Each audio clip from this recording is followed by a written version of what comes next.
কখনো কি ভেবেছেন আপনি যখন চোখের পানি ফেলে আল্লাহকে ডাকেন তখন কি হয়? আপনার দোয়া কিভাবে আকাশ ছুঁয়ে যায়?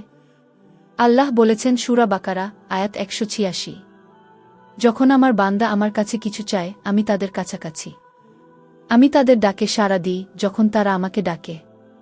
আপনি যখন চোখের পানি ফেলেন আর হৃদয়ের গভীর থেকে আল্লাহকে ডাকেন, সেই ডাক কখনো বিফলে যায় না।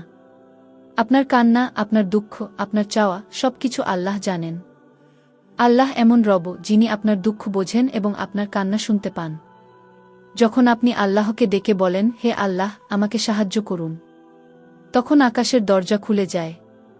ফেরেশতারা আপনার দোয়া গ্রহণ করে এবং আল্লাহর কাছে নিয়ে যায়।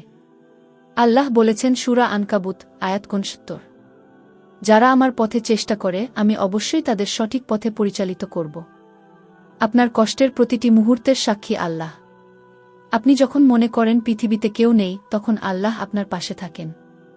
ভাই বোনেরা, কখনো মনে করবেন না আপনি একা। আপনার কান্না, আপনার দুঃখ সবকিছু আল্লাহর কাছে অমূল্য। কেবল একবার ডেকে দেখুন, হে আল্লাহ, আমি তোমার কাছে ফিরে আসছি।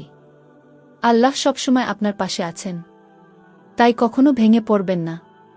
তার প্রতি ভরসা রাখুন এবং তাকে ডেকে যান। আপনার কান্না একদিন আপনাকে শান্তি এনে দেবে ইনশাআল্লাহ। ভাই বোনেরা, এই বার্তাটি ছড়িয়ে দিন। হতে পারে আপনার একটি শেয়ার কারো জীবনে আসার আলো হয়ে উঠবে। সাবস্ক্রাইব করুন, লাইক দিন এবং আমাদের সাথে থাকুন।